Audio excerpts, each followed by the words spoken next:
Hi friends, last வீடியோவில் 5 star ஹோட்டல்லலாம் bajji செய்வாங்க இல்லைங்களா, அது எப்படி மாவு மிக்ஸ் பண்ணோன்னு காட்டியிருந்தேன். இன்றைக்கி எப்படி அந்த மாவு யூஸ் பண்ணி பஜ்ஜி போடுறதுன்னு பார்க்கலாம் வாங்க. இன்றைக்கி பார்த்தீங்கன்னா நான் 6 டைப் ஆஃப் பஜ்ஜி போட போகிறேன். ஃபஸ்ட்டு வந்து பார்த்தீங்கன்னா கற்பூரவள்ளி இலை, இதை வச்சு நான் பஜ்ஜி போட போகிறேன். இது வந்து பார்த்தீங்கன்னா குழந்தைங்களுக்கெலாம் ரொம்ப நல்லது.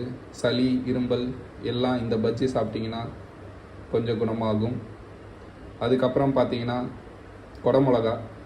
குடமிளகாவை உள்ளே இருக்கிற விதைலாம் எடுத்துகிட்டு இந்த மாதிரி கட் பண்ணி வச்சுங்க.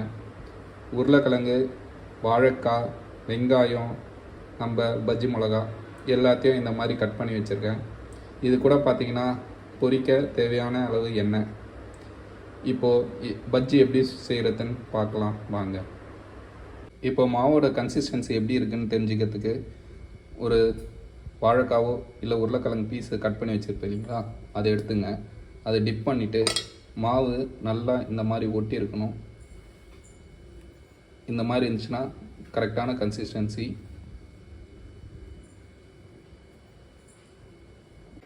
இப்போ ஒரு கடாய் எடுத்துங்க. அதில் எண்ணெய் ஊற்றிட்டு எண்ணெய் சூடான அப்புறம் நம்ம எடுத்து வச்சுருந்த வாழைக்காவை ஃபஸ்ட்டு போட்டு எடுப்போம்.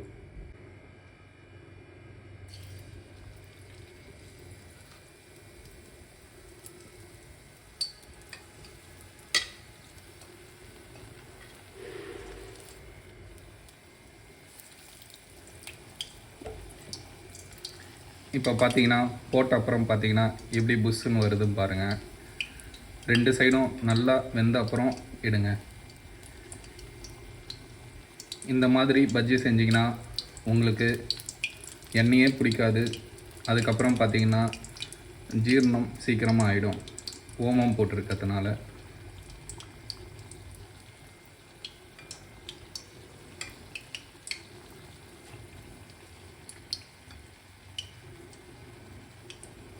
நம்ம கலர் பவுட்ரு போடாததுனால இந்த கலர் இருக்குது. நீங்கள் டீ கடை ஸ்டைலில் வேணும்னா கலர் பவுட்ரு கொஞ்சம் ஆட் பண்ணிக்கோங்க. எப்போவுமே பஜ்ஜி சுடும்போது மீடியம் ஃப்ளேமில் வச்சு சுடுங்க. ரொம்ப ஹைலையும் வேணாம், ரொம்ப லோவாகவும் வேண்டாம். இப்போ உருளைக்கிழங்கு பஜ்ஜி போட்டு எடுக்கலாம்.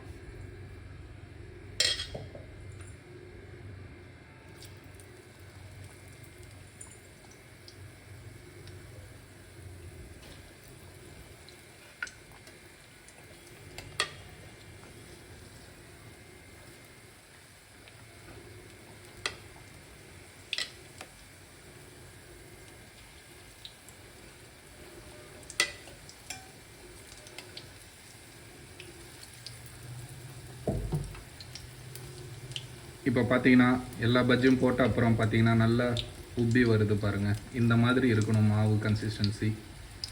இப்படி இருந்தால் தான் எண்ணெயும் பிடிக்காது, பஜ்ஜியும் நல்லா சூப்பராக வரும்.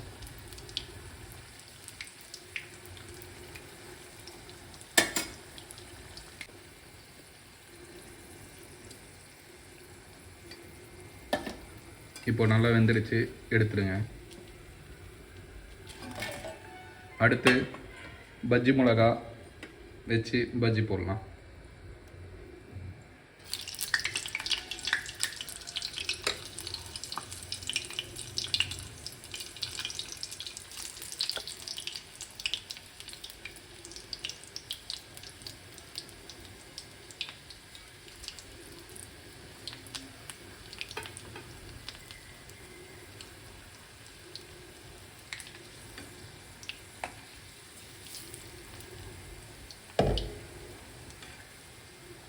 நான் பஜ்ஜி மிளகா சின்னதாக போட்டிருக்கேன்.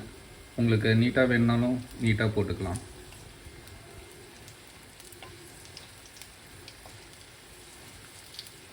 நல்லா மீடியம் ஃப்ளேமில் வச்சு நல்லா வேக விட்டு எடுங்க.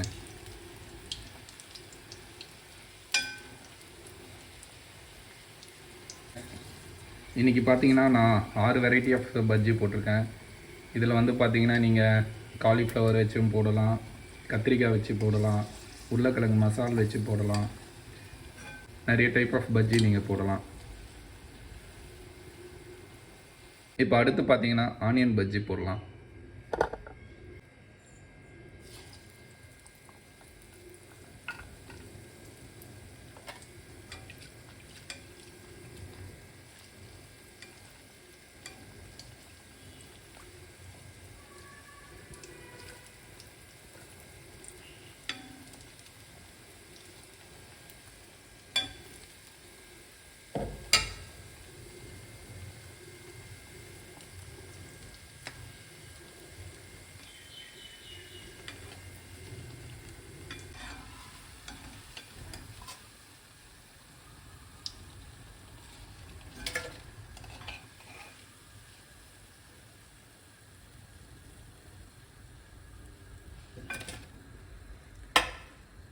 இப்போ நெக்ஸ்ட்டு பார்த்தீங்கன்னா குடமிளகா பஜ்ஜி போட்டு எடுத்துடலாம்.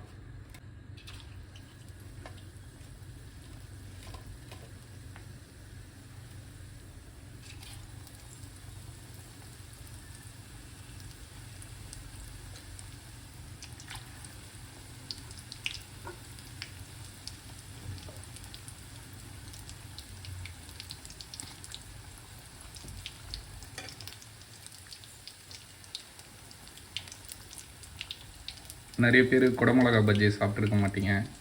இந்த மாதிரி செஞ்சு சாப்பிட்டு பாருங்கள், ரொம்ப சூப்பராக இருக்கும்.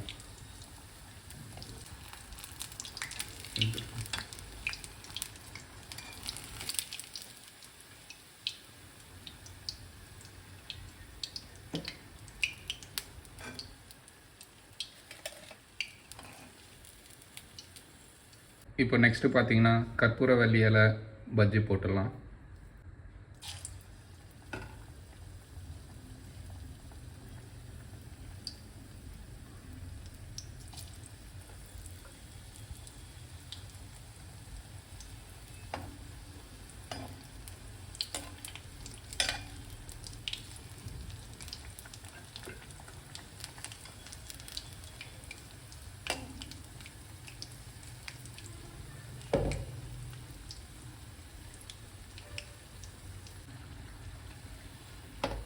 இப்போ நல்லா வெந்துருச்சு, எடுத்துருங்க.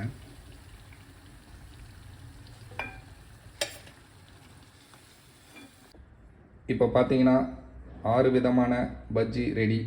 இதில் என்னென்ன பஜ்ஜி இருக்குன்னா கற்பூரவள்ளி இலை பஜ்ஜி, வாழைக்காய் பஜ்ஜி, உருளைக்கிழங்கு பஜ்ஜி, குடமிளகா பஜ்ஜி, பஜ்ஜி மிளகாய் பஜ்ஜி, வெங்காய பஜ்ஜி. இது எல்லா பஜ்ஜும் நம்ம இன்றைக்கி செஞ்சுருக்கோம். இது நீங்களும் வீட்டில் செஞ்சு பாருங்கள். இப்போ மழை காலம் வேறு, ஈவினிங் டைமில் பசங்க எல்லாருக்கும் செஞ்சு கொடுங்க, ரொம்ப விரும்பி சாப்பிடுவாங்க. இந்த மாதிரி பஜ்ஜி மாவு மிக்ஸ் பண்ணிங்கன்னா எண்ணெயும் பிடிக்காது, உங்களுக்கு டேஸ்ட்டாகவும் வரும். நீங்களும் வீட்டில் செஞ்சு பாருங்கள். செஞ்சு பார்த்துட்டு எப்படி வந்ததுன்னு கமெண்ட்டில் சொல்லுங்கள். இந்த வீடியோ பிடிச்சிருந்தா உங்கள் ஃப்ரெண்ட்ஸ் அண்ட் ஃபேமிலிக்கு ஷேர் பண்ணுங்கள். தோரணம் டிவிக்கு சப்ஸ்கிரைப் பண்ணுங்கள். நன்றி, வணக்கம்.